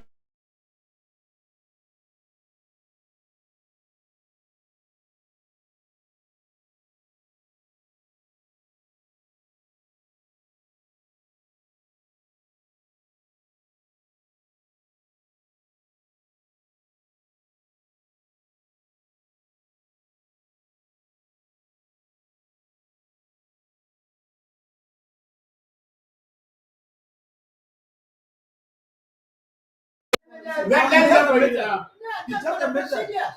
hear for Moses. No, listen to your Moses. No. Sometimes if you don't know, it's better to keep quiet. Oh. When you speak out of ignorance, What does that mean? you get to look bad. Oh. Listen, let me talk. You are Will you allow me to respond? Okay, editor of one of the reputable newspapers in Liberia, and you're speaking out of public agenda. You don't read. You don't know what is happening around you. Well, Mr. William made reference to a press release. How can you be an editor? You don't read. You don't do research, and you can't just talk loosely. We're making reference to information. No, I enjoy that. Let him go on. And you come here with emotion. Oh, Mr. Famula said this. Is Mr. Famula infallible? Is that what you're saying? Everything we're talking about here is in the public domain. The Ministry of Justice, the Justice Ministry issued a press statement. In that statement, the quoted the Minister of Justice has seen that he made a request. He made a request to the Director of Police. This is the fact, Mr. Tabe. If you don't know, keep quiet. Okay. Thank you. Yes.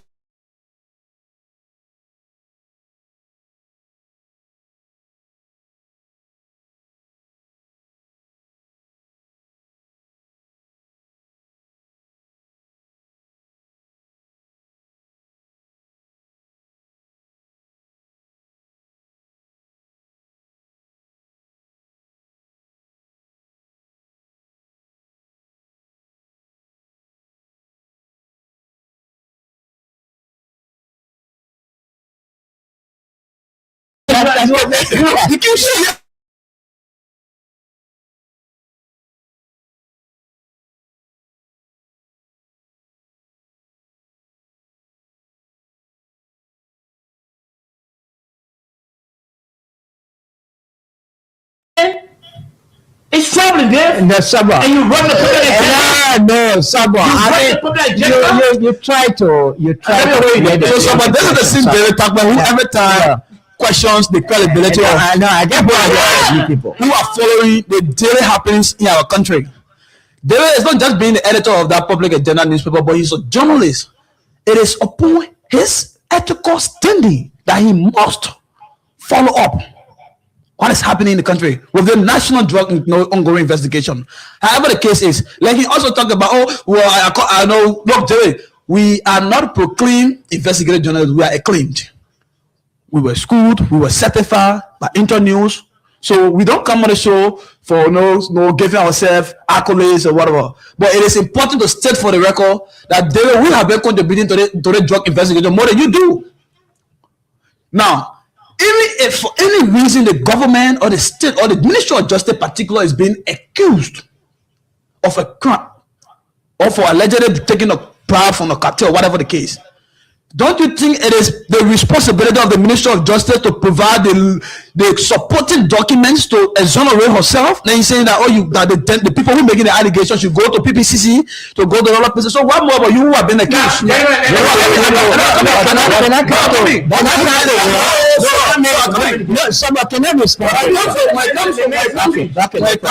it comes to the purchase of fleet, there are prescribed laws. The first thing is, if you follow the fleet management policy of the GSA 2012, state clearly can identify, can request if there's a need be to purchase. You follow the prescribed law through the PPCC to make sure you get everything done.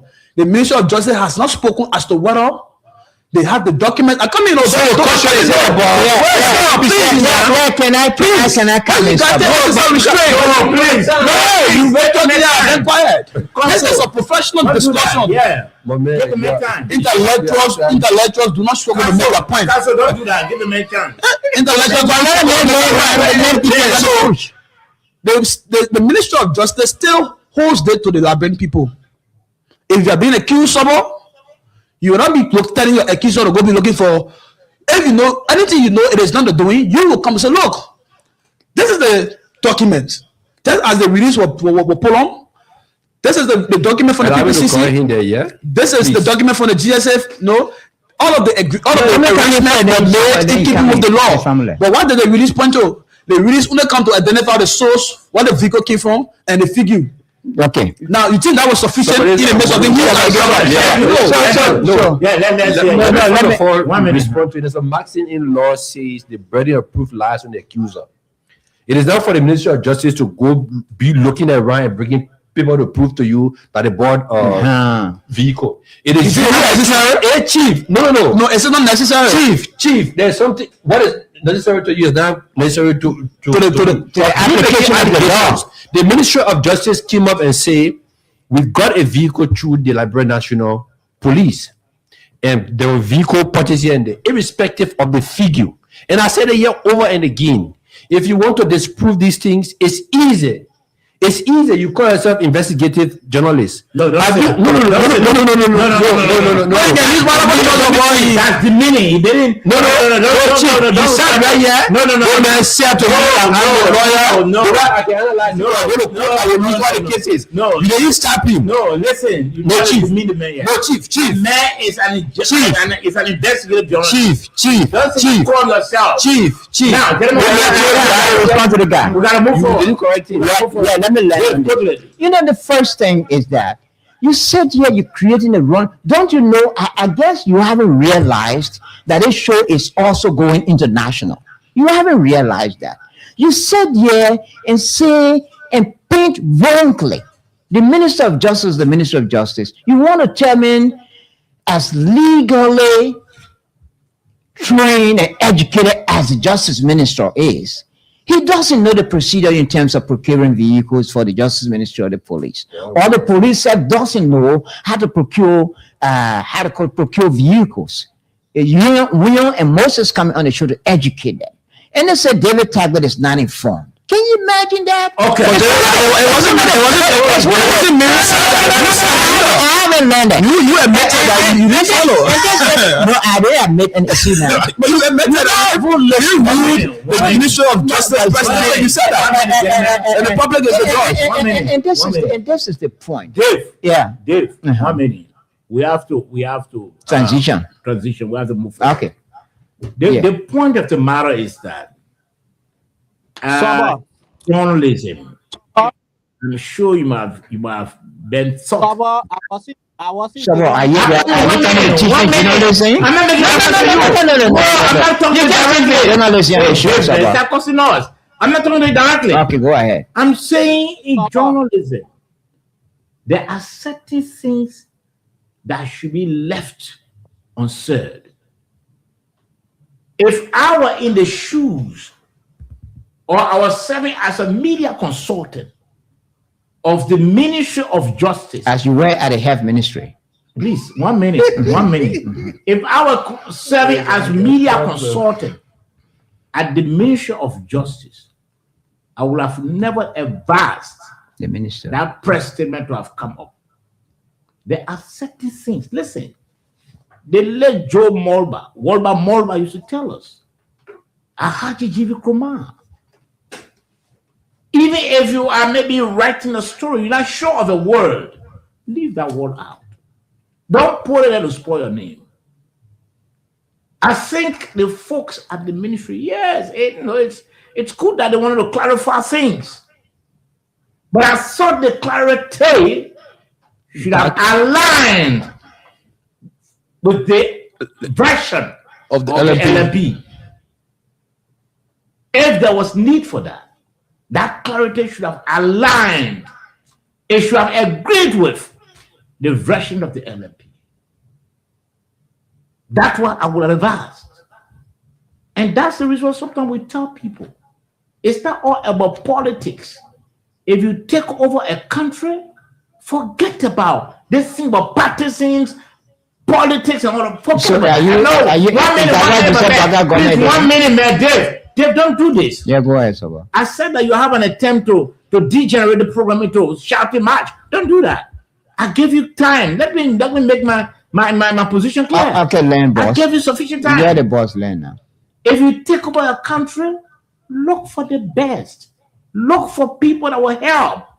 Don't say, oh, because this person was in this government or the person was in that government. No. Because you have the responsibility to rebuild or build the country. Forget about all of that. Again, let me end there. If I were a communication consultant, I would have never allowed that statement to have come up.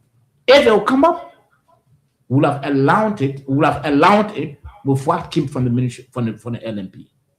Now, gentlemen, let's move forward quickly. Please play that tape. Yesterday was the July 24th Flag Day. It was the national holiday for the country, and we had the Minister of Finance and Development Planning serving as a national orator. But before the program, we did some analysis as to what we expect. People were expecting that he would have said, and so let's go over what he said and do our own analysis regarding that. Okay. At inaugurations and Lord in Muni, he has accompanied our men and women in uniform and flown above our schools, public buildings, diplomatic missions, and international gatherings.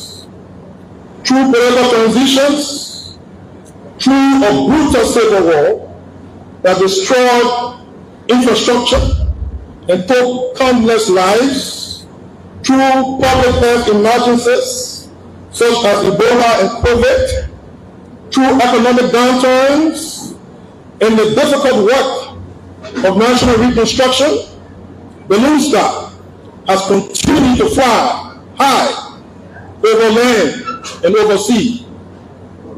Distinguished ladies and gentlemen, as I mount this hallowed podium on this National Flag Day, my mind's eyes races back through time, capturing vivid images from a distant past.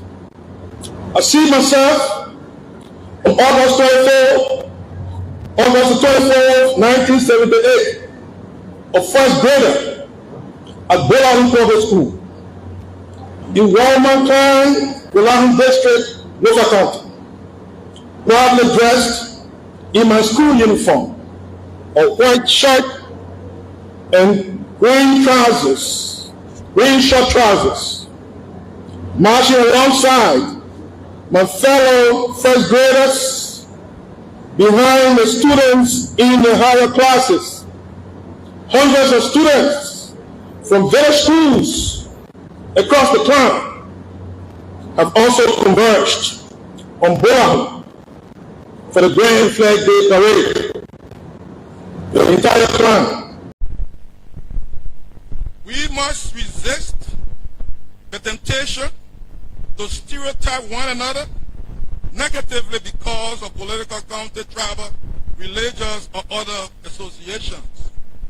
There is nothing wrong with loving the group to which we belong. But while loving our own group, we must recognize that other Liberians have an equal right to love theirs.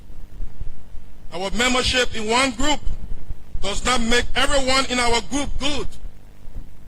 Membership in another group does not automatically make someone else bad.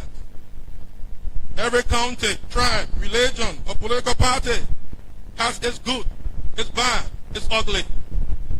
Every government has its good, its bad, its ugly. The media has its good, its bad, its ugly. The same is true for civil society, religious institutions, the business community, and every other human institution. Why?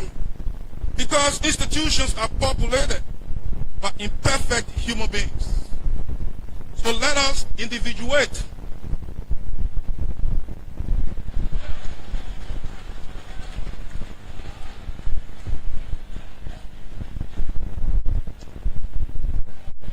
Let us assess each Liberian primarily by who that person is, what that person does, the values that person demonstrates, and what that person contributes to the common good. Being outside government does not automatically confer sainthood on anyone, except we fall for the feeble argument that the environment outside government is paradise populated by only angels and cherubim.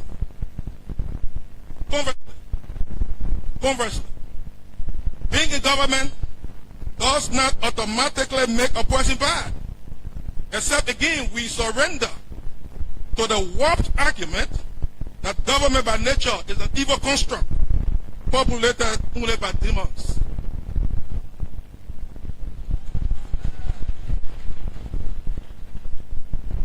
There are Liberians outside government who protect the flag every day through their service to country.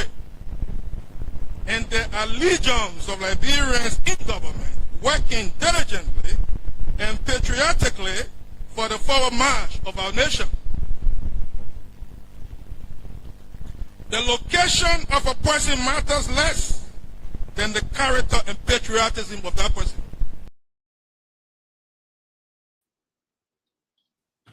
All right, so gentlemen, let's try to talk about. I know prior to the program, on this program, we're able to do our own analysis of what we expected that the national orator would have said. But you know, I'm sure some of the things that we made mention of, he also spoke about them. But let's hear you, Mr. William.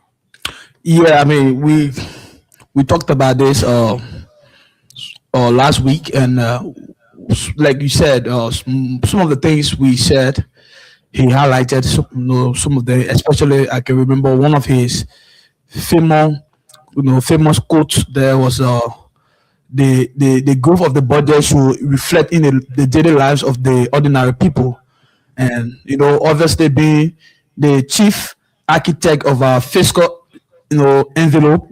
It was just necessary that he would have thrown some basic highlights on the size of our economy and the growth in our economy. But at the overall, his speech was deeply rooted in calling on Liberians, all Liberians, to remain loyal to the flag, to remain patriotic to our sovereignty as a country. And he also talked about citizens, Liberians, we should not allow our positions to make us have a different perspective of our country, especially you are not in government, and once you are not in government, there have been this kind of, general perception wherein people are not in government and people intend everything that is being done. People want to politicize it. Whether it is good, people found the bar out of it. When you in government, you do likewise too. There is nothing that is done wrong. I mean, so I think he was trying. His score was balanced, was to both sides. Those in government, those out of government. That look, we should not, in other words, be sycophantic to our country. We should not be the group of sycophants, those who don't prioritize the interests of our country or prioritize the overall good of our people simply because of personal gains. And I think that was the best way for the orator to speak on occasions of that kind. Okay. So I think he made a point, and his speech was very impressive. Okay. Let's hear you, Council. Yes. So basically, like we said last week, Minister Gaffwan used the flag as a rallying point, and there were some instances where he said the flag has stood the test of time. Our dark days, the flag was still flying high, and even today in peace, the flag is still flying. Something we also talks about, he reflected on his days in the elementary school, that it was like almost a rallying point for the young people, that whatever you do here today could just positively impact your future as you grow up there into the larger society. He also used the occasions to call on all Liberians that we need to foster and have a patriotic mind towards our country as Liberians, because if we as Liberian citizens don't do it, nobody else will come from anywhere. But Minister Gaffwan's statement did not come to me as a surprise. He's an intellectual. He's been in the vanguard for many, many, many years as student leader at the University of Liberia campuses and other stuff. So he was actually in his area, outside of the financial terrain when it comes to activism, when it comes to talking to students, when it comes to student leadership. You can't count Minister Gaffwan out. He knows his audience, and he knows exactly what to transmit when he actually within certain gatherings. So it was actually a very good oration from him. Okay. Calling on the young people to take pride in their flag and to always stand strong when they're defending the sovereignty of the state, which is represented by our flag. Okay, let's hear you, Dave.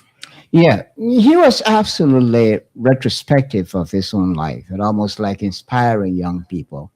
That look, 78, where it started from, in spite of all the hurdles, in spite of all the difficulties and misfortunes along the way, I made it thus far.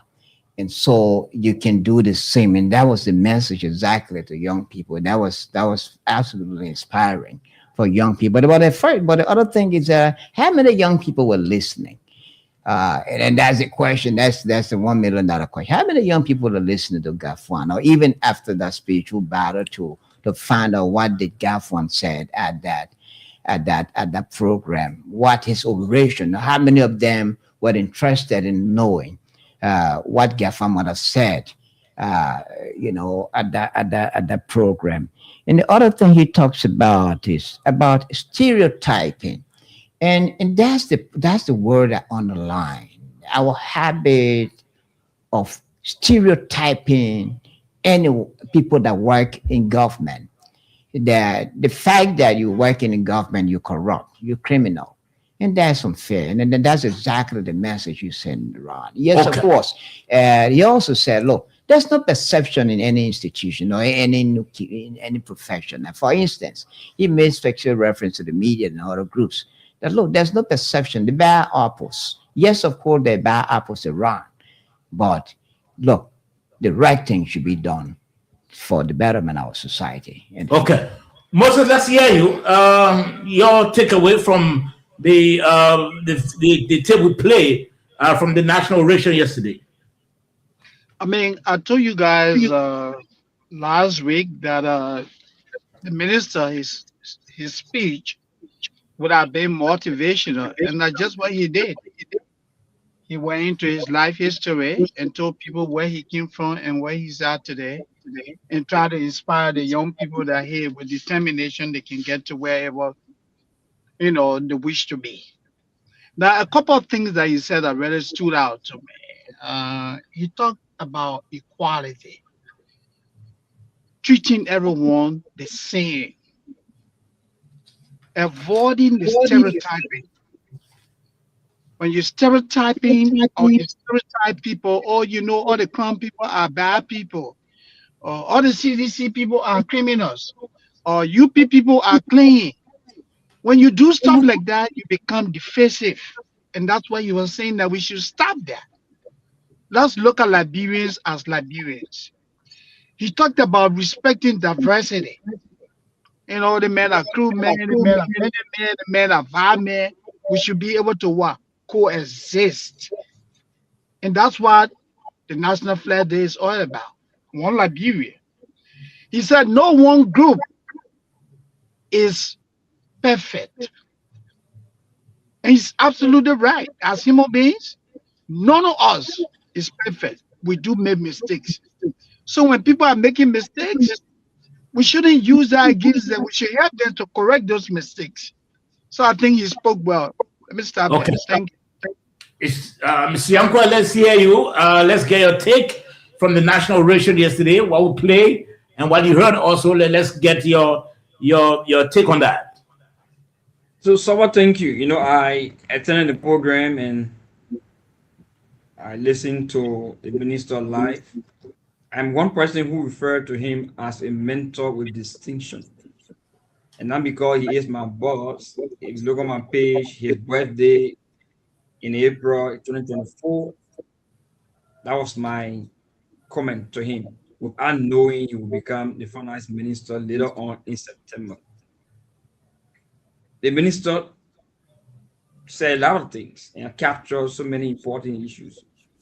And I admire the comments coming from everybody here. He said the flag is more than a cloth, it's more than a color or history.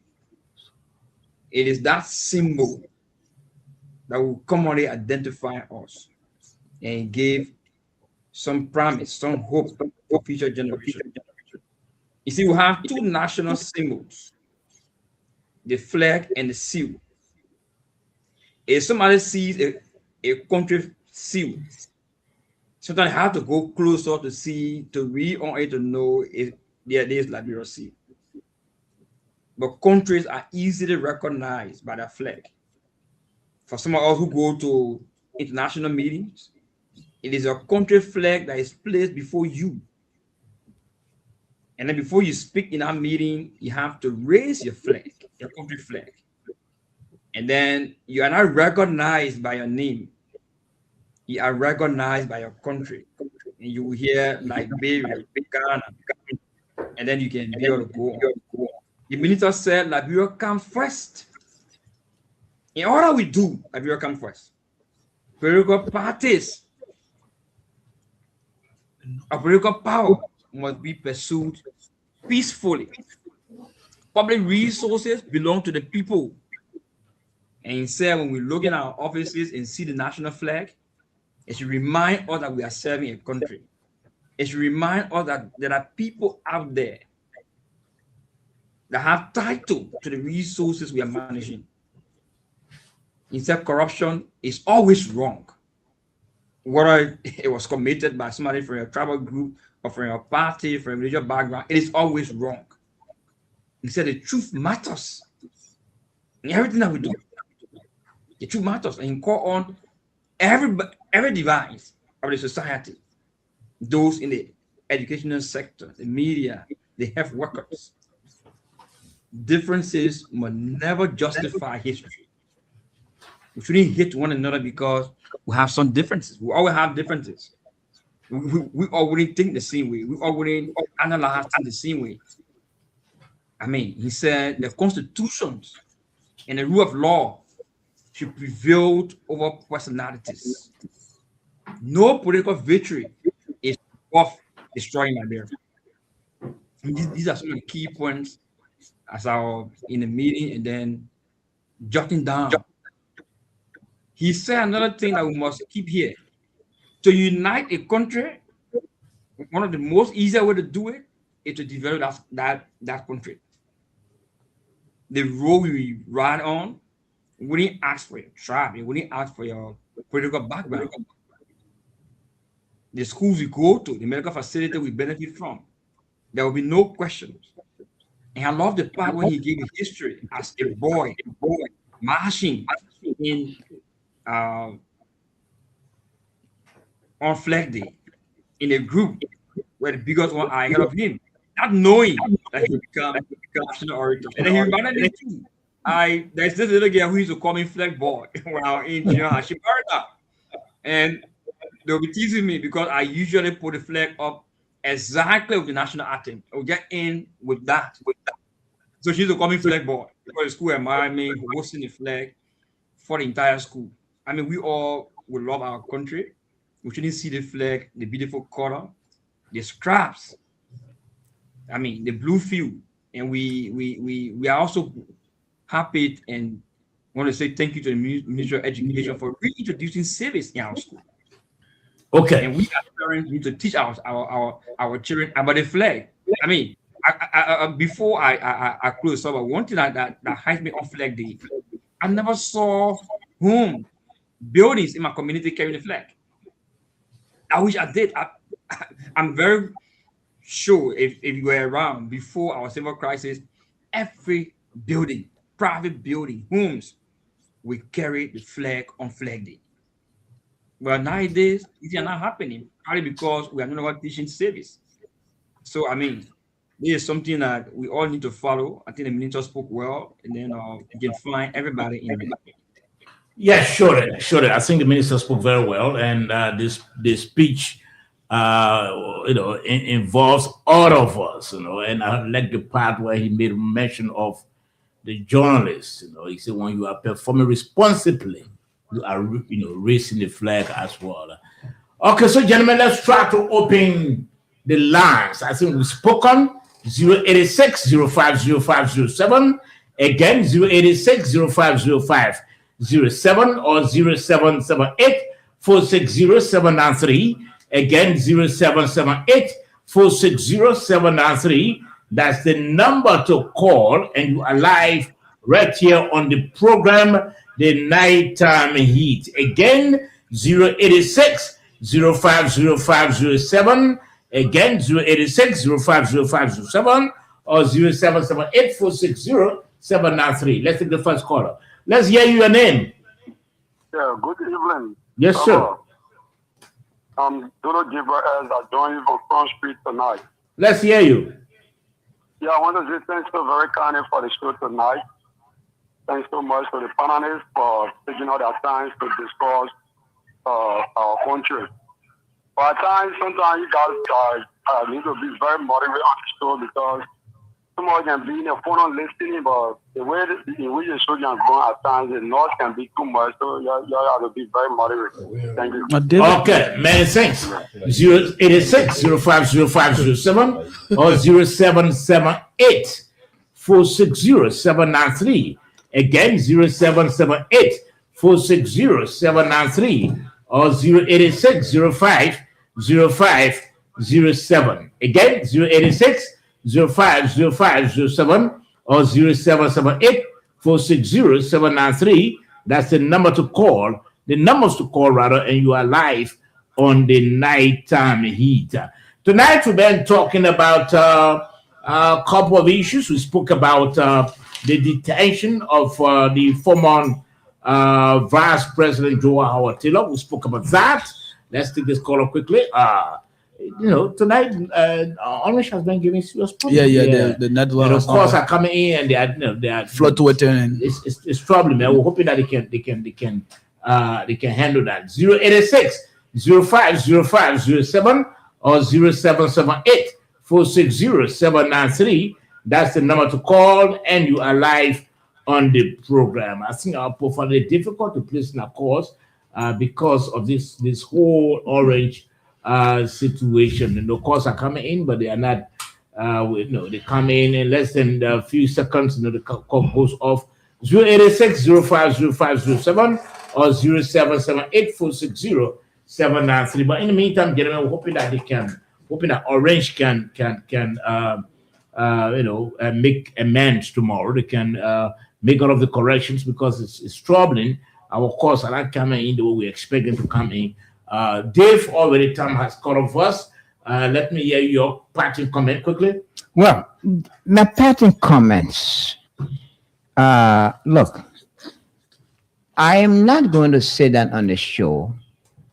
If someone tells me or disparaging they speak of men of trying to make the show how to call a shouting match.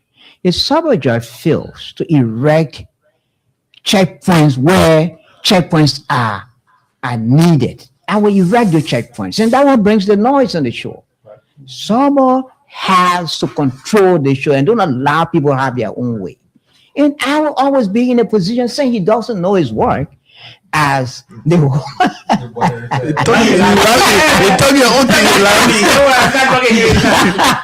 Let's see you, man.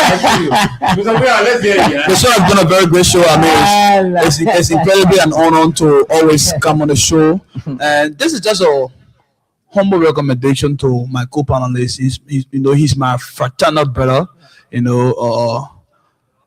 David Tagwe, it is. David, I don't want you to limit yourself. I didn't call your name. I don't want you to limit yourself by the gray hair. You need to follow what's happening in the public. Follow what's happening in the press, so that when you come on the show, you'll be well informed to engage the Liberian people. Thank you. Oh my God. Well, I think it was a good show, and these discussions are actually good for our country. And I just a caveat to all of us on this platform. I think there was a caller who actually struck a very important point, and that was the loan caller, that we need to have some kind of order in here, because the people listening, the people taking cue from what we are saying, they're learning from it. Sure. So I think that would be good if all of us can follow suit. Thank you. Moses, let's hear you. Yeah, like my colleagues have said, it was indeed a great show. And let me say thanks to all of you for coming. I would just like to piggyback on what Mr. Famula said. It is absolutely true. Look, you influence, you shift public opinion. Let's do. Knowledge. So when you come here, you speaking, you want to come across as research, educated, and polished. You don't make loose statements. That's what that caller was saying. When someone is speaking, take your time. Even if you disagree with the person, allow the person to complete his or her thoughts. Thank you, guys. Okay, Mr. Yankwa. Are you there? Yeah. Okay. So let me just join the other partners. Yeah. We heard you. We heard you. We heard you. It's okay. On the show, and I think because we are providing information, most of we heard you. You're done. There. So I think it is very important for us to, provide information that we know we have control over. And some of the arguments sometimes we need to be safer on the show. Even if we disagree. And one last thing I want to say here is that let us be patient as a country to follow all of these investigations that are ongoing. We have international partners here to fight drugs case or to break a cartel. It's not only in Liberia, because those drugs are not manufactured here. They are not grown here. They came from other places. So these international investigators that are here will even be giving all information on what happened in other countries, how these things are being transported to other countries, and we can use that means to be able to investigate well. So I will always be available to be on the show. Someone when we have the time, you can always invite us, and we'll be able to come to provide our expertise. Thank you very much. And before we go, let me reference some of our viewers quickly. Vinicius Junior Bar, been watching. Imaya Bro, been watching from the US. Abraham V. Yen, been watching. Roberta Richards, been watching from Kentucky. Honorable Papi Success Keita, been watching. Princeton Naye, been watching. Haken Jabate, been watching. Pastor Samuel Sham, been watching. Hilton Mulagedo, been watching. Sekou Fofana, been watching. New Liberia Online TV, been watching. Prince Kotoma, been watching. And the rest of you, join us tomorrow for another fascinating edition of the program. Until then, Saba George is my name. Have a pleasant day.